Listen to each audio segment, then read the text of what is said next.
যদি লুটপাটের অভিযোগ পাওয়া যায় তাকে আমরা নিজের আইন শৃঙ্খলা বাহিনীর হাতে তুলে দেব।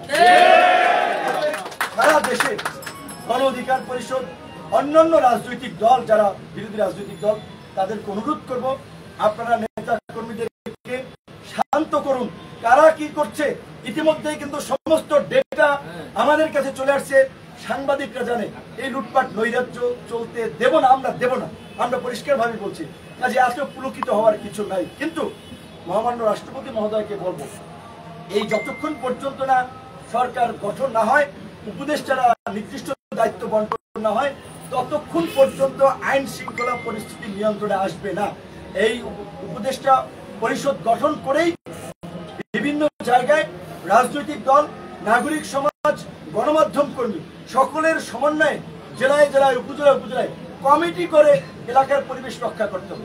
এই যে আন্দোলন করেছে আমাদের ছাত্র তরুণ, স্কুল পড়ুয়া শিক্ষার্থীরা, কলেজ পড়ুয়া শিক্ষার্থীরা, বিশ্ববিদ্যালয় পড়ুয়া শিক্ষার্থীরা, কয়েকদিন পরে শিক্ষা প্রতিষ্ঠান খুলে দিলে তারা অনেকে ক্লাসে ফিরে দেবে। তাদের তো বছর বছর একেবারে আন্দোলন করা রাজপথে থাকা সম্ভব নয়। কাজে এখানে গণমাধ্যমের একটা কিন্তু গুরুত্বপূর্ণ ভূমিকা রাখার সুযোগ তৈরি হয়েছে।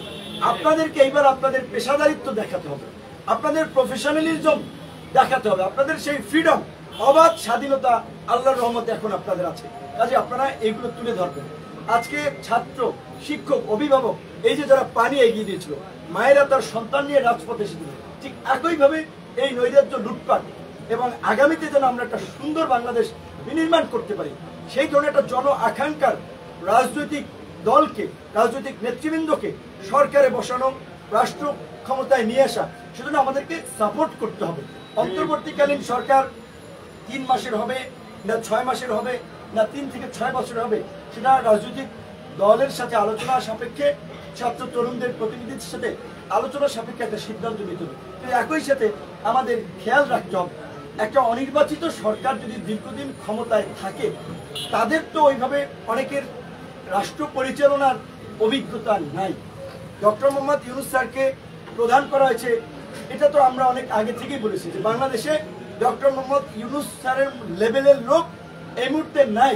সো তার প্রশ্নে আমাদের অগাধ শ্রদ্ধা, ভালোবাসা, সমর্থন আছে। কিন্তু একটা গণতান্ত্রিক রাষ্ট্র তো নির্বাচিত জনপ্রতিনিধিদেরকে যত দ্রুত সম্ভব রাষ্ট্র পরিচালনায় নিয়ে আসতে হবে জনগণের ম্যান্ডেট নিয়ে। এখন আমরা মনে করি যে 3 থেকে 6 মাসের মধ্যে, 3 থেকে 6 মাস মেয়াদে একটা অন্তর্বর্তীকালীন সরকার হতে পারে। সেটা যদি রাজনৈতিক সকল দল, ছাত্র জনতা আরো কম বেশি সমর্থন করে, সেখানে আমাদের মতামত থাকে। কিন্তু 3 থেকে 6 বছর যদি একটা অনির্বাচিত সরকার থাকে, তাহলে সে দেশে গণতন্ত্র থাকবে না, ওটা আরেকটা অন্যরকম পরিস্থিতি কিন্তু তৈরি হবে। কাজে এখানে আমাদের কিন্তু সতর্ক থাকতে হবে। এবং এই আন্দোলনের বিশেষ করে আমাদের লিখিত বেশ কিছু দাবি দেওয়া আমাদের সাধারণ সম্পাদক জানিয়েছে যে আমরা বর্তমানে সব রাজনৈতিক দলকে এলাকায় এলাকায় শান্তি সম্প্রীতির জন্য জনসাধারণ, নাগরিক সমাজ, সংবাদকর্মী, স্থানীয় প্রশাসন যারা আছে তাদের সাথে মতবিনিময় করার জন্য, মতবিনিময় সভা করা, সম্প্রীতি র্যালি করা, এগুলোর আমরা আহ্বান জানাই। গণ অধিকার পরিষদের পক্ষ থেকে আগামী শুক্রবার বিকাল 3টায় গণ অধিকার পরিষদের কেন্দ্রীয় কার্যালয়ে আমরা এই সম্প্রীতি আমরা একটা সমাবেশ করব, যেখানে বিভিন্ন মত, পথের, ধর্ম, বর্ণের মানুষ থাকবে।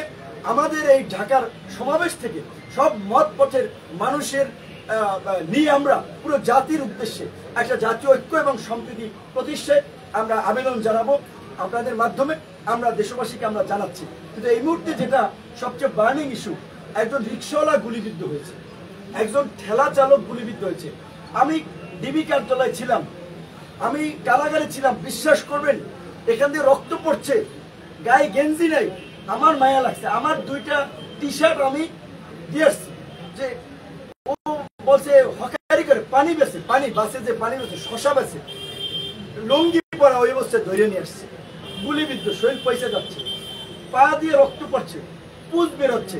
ধরেন আমরা যারা একটু পরিচিত নন ফেস, তাদের একটু যদি বলি বুকে ব্যথা, হসপিটালে নিয়ে যায়, কারো হসপিটালে নাপা টাপা দেয়। কিন্তু আমপাবলিক যে ওদের সাথে অমানুষের মতো আচরণ করে। তো এই যে জেলখানায় যারা আছে, বাইরে যারা আহত আছে, এই আহতদের চিকিৎসা আমি সেনা প্রধানকে অনুরোধ জানাবো যে আপনি যেমনি ভাবে বলেছেন গণহত্যাকারীদের প্রত্যেককে বিচারের মুখোমুখি করা হবে, বিচার তো অবশ্যই হবে। ভারতের সাথে দেন দরবার চালিয়ে শেখ হাসিনাকে বাংলাদেশে ফিরিয়ে আনতে হবে। এই গণহত্যার জন্য শেখ হাসিনার বিচারের মধ্য দিয়ে বাংলাদেশে দৃষ্টান্ত স্থাপন করতে হবে যে জনগণের বিরুদ্ধে গিয়ে এরকমের গণহত্যা চালিয়ে কোনো ঘাতক সরকার রক্ষা পায়নি। একই সাথে আওয়ামী লীগের এমপি মন্ত্রী, আওয়ামী লীগের এই লুটপাট এবং এই ফ্যাসিবাদের সাথে যারা জড়িত ছিল অনতিবিলম্বে তাদের অ্যাকাউন্ট ফ্রিজ করে দিতে হবে, যেন তাদের অ্যাকাউন্ট থেকে বেনজিরের মতো টাকা পয়সা যেন সরিয়ে না নিতে পারে। এবং আমরা এখন এই লুটেরাদের সম্পদ কেউ কিনবেন না, ফ্ল্যাট কেউ কিনবেন না, টেলিভিশনের মালিকানা কেউ নেবেন না। এই লুটেরাদের সম্পদ রাষ্ট্রীয়ভাবে আপনার এটা বিক্রি করে নিলামে তুলে এই আন্দোলনে যে যারা আহত হয়েছে, নিহত হয়েছে, তাদের পরিবারকে বলছি যে ওদের সম্পদ আপনি অল্প টাকায় কিনে নেবেন, এইটা কেউ করবেন না। আমরা কিন্তু বলছি যে খুঁজে বের করবো। তো কাজে আমরা সেনাবাহিনী, অন্তর্বর্তী সরকার, তাদের প্রতি আমরা এটা অনুরোধ জানাবো যে এই আহতদের এখনো অনেকে চিকিৎসা নিতে পারছে না, ব্যক্তিগত আমরা এখানে নাম এন্ট্রি করব। যারা দরিদ্র পরিবার আছে তাদের তালিকা করে আমরা একটা তালিকা তাদের কাছে দেবো যে যারা এখনো আহত এই অবস্থায় আছে, এবং নিহতদের একটা আমরা তালিকা করব। আমাদের দপ্তর সমন্বয়ক শাকিলুজ্জামান এবং আমাদের গণমাধ্যম সমন্বয়ক আবু হানিফ দুজন তারা এই টেবিল ফেলে এখানে তারা আহত এবং নিহতদের তালিকা করবে। আপনারা যারা অনেকে লাশ ভয়ে এলাকায় নিয়ে যান নাই, অনেকে লাশের কথা বলেন নাই, তারা দয়া করে এইখানে এসে তাদের পরিচয়গুলো, নামগুলো আমাদের লিপিবদ্ধ করবেন। আমরা রাষ্ট্রপতির কাছে, সেনাপ্রধানের কাছে, অন্তর্বর্তীকালীন সরকার প্রধানের কাছে আমরা এগুলো তুলে দেব। নিহতদের পরিবারের সাথে আমরা দলের পক্ষ থেকে আমরা দেখা করার সিদ্ধান্ত নিয়েছি। আহতদের আমি সংবাদ সময়ের পরেই ঢাকা মেডিকেলে যাব। আমি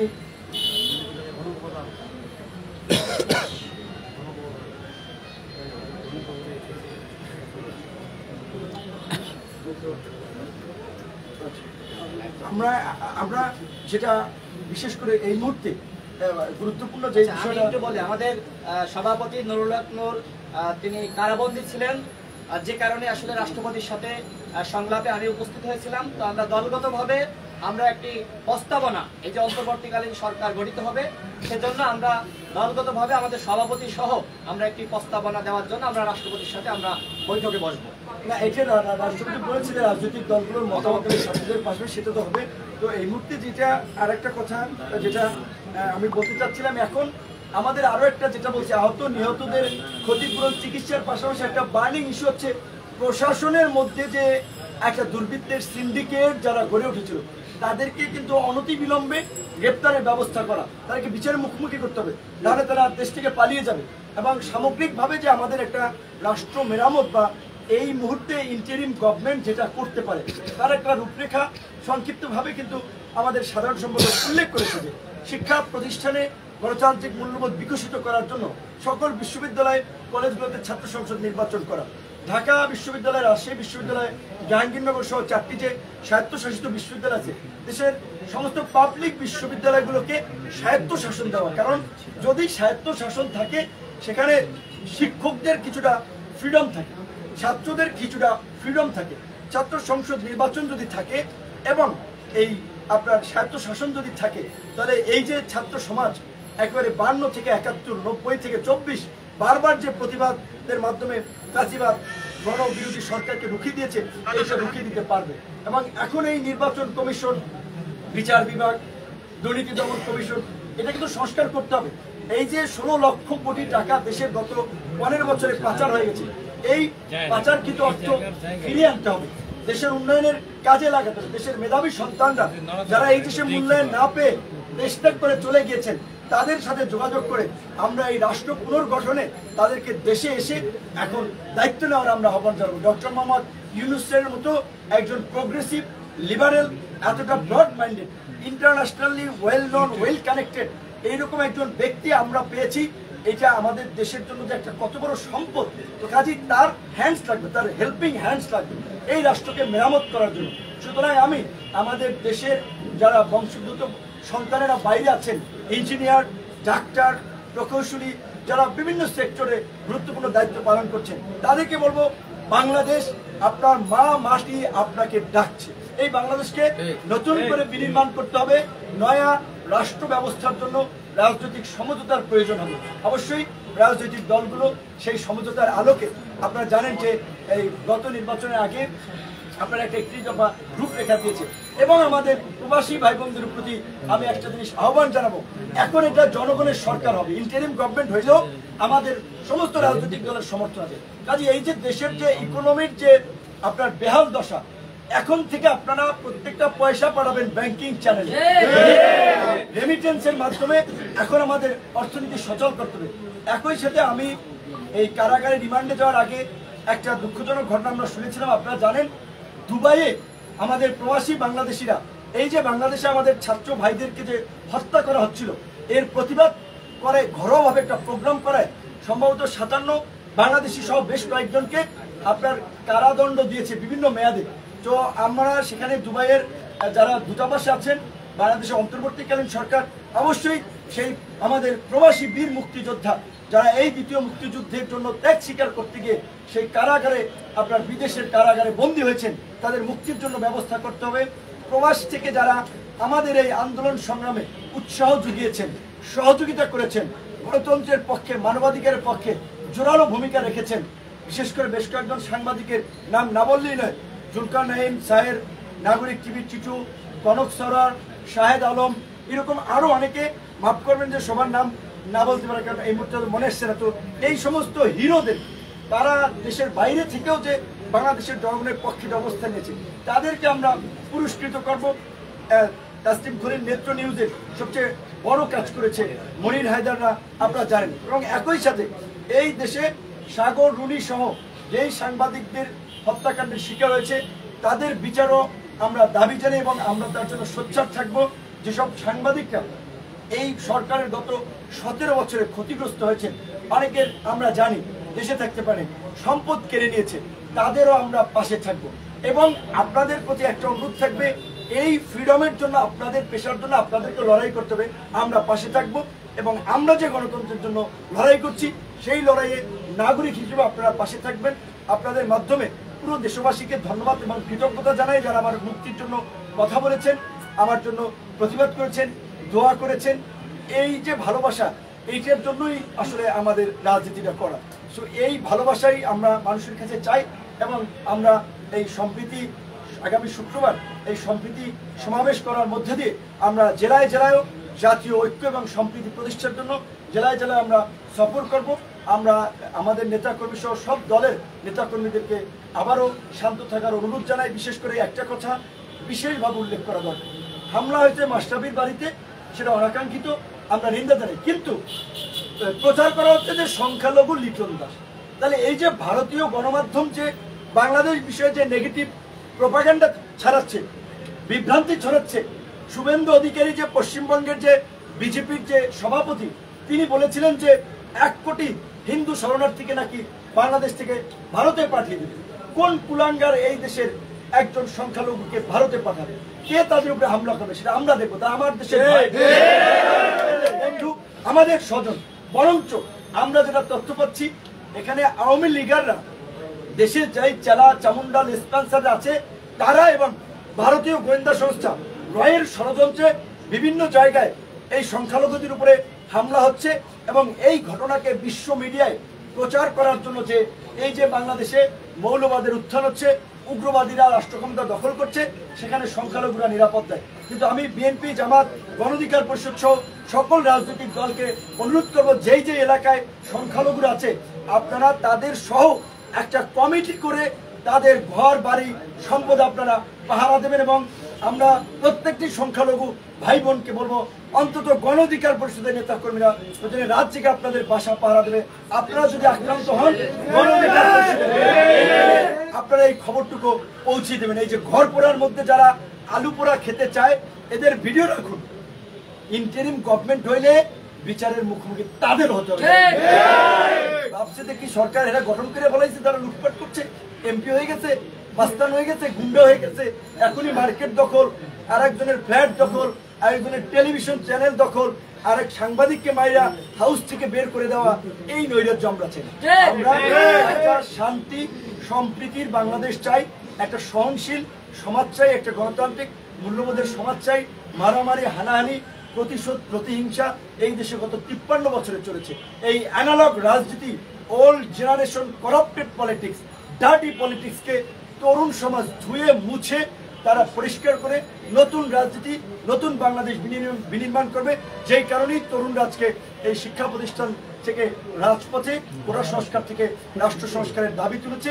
রাষ্ট্র সংস্কার করেই তরুণরা, যারা শিক্ষার্থী তারা শিক্ষা প্রতিষ্ঠানে ফিরবে, যারা রাজনীতি করছে তারা আগামী বাংলাদেশের নেতৃত্ব দেবে। আপনারা সবাই ভালো থাকবেন। যদি বিশেষ করে প্রশ্ন না থাকে আমরা এখন ঢাকা মেডিকেলে দেখছেন সংগ্রাম প্রতিবেদন লাইভ, বেশি বেশি করে শেয়ার করুন এবং সবাইকে দেখার সুযোগ করে দিন। যে যেখান থেকে দেখছেন বেশি বেশি শেয়ার করবেন। চোখ বেঁধে নিয়ে গেছে, কিন্তু আপনার বাড়ি থেকে যখন নিয়ে যাওয়া হয় তাদের কাউকে আপনি দেখতে পেরেছেন কিনা বা কণ্ঠস্বর চিনতে পেরেছেন কিনা, তারা কারা? যে যেখান থেকে দেখছেন বেশি বেশি করে শেয়ার করুন, সবাইকে আমার দেখার সুযোগ সামনে করে দিন। যদি উপস্থাপন করা হয়, রাইট, আমি ওই আলোচনা থেকে রাজনৈতিক আলোচনায় চলে গিয়েছিলাম। আমি একজনকে চিনতে পারবো, তার পুরো ফেস আমার মেমোরিতে সেট হয়েছে। যেমন ডিবি কার্যালয় আমাদেরকে মারধর করেছে, এই আপনার এডিসি অ্যাডমিন ছিল শাহিন শাহ, তার রুমে, এবং আরেকজন ছিল ঢাকা মহানগর সম্ভবত উত্তরের যুগ্ম কমিশনার খন্দকার নুরুল নবী, তার রুমে চোরের মতো আপনার হাতে হ্যান্ডকাপ করা, হাত আপনার এই যে আঙ্গুল ফ্র্যাকচার করে ফেলেছে, এখনো নাড়াতে পারে। তাদের চোখ খোলা অবস্থায় মেরেছে। শাহিন শাহ, নুরুল নবী, তাদেরকে তো আমরা চিনি, এবং আরো যারা এই যে মেরেছে, এটা কিন্তু ওই শাহিন শাহ, নুরুল নবীদেরকে ধরলেই কিন্তু বের হয়ে যাবে। এবং এটা শুধু বিভিন্ন একা মার খেয়েছে এই কারণে, অনেকে সামাজিক অবস্থানের কারণে নেতা কর্মীরা ডিমোটিভেট হবে, এই কারণে মায়ের খেয়ে রক্তাক্ত হয়ে নতুন পাঞ্জাবি পরে আদালতে হাজির হয়েছে। আমি বলেছিলাম যে জামাতের সেক্রেটারি জেনারেল একজন মুরব্বী মানুষ, তার মতো মানুষের গায়ে হাত তুলেছে। জাতীয় দলের ফুটবলার আমিনুল সাহেব ছিলেন, এই যে ঢাকা মহানগর দক্ষিণের মজনু ভাই, উত্তরের নীরব ভাই, তাদের মতো মানুষকেও ঝুলিয়ে মেরেছে। এইটা বললাম আপনাদের। কাজে এই যে আয়না ঘরের এই দুর্বৃত্তরা, এদের বিরুদ্ধে তো অবশ্যই ব্যবস্থা নিতে হবে, না হলে তো এই আয়না ঘরে আবার জন্ম হবে। এবং আয়না ঘর কোথায় কোথায় আছে, আয়না ঘরে আরো যারা বন্দী আছে তাদেরকে অবশ্যই মুক্ত করতে হবে, এবং আমরা আয়না ঘর ভেঙে তছনছ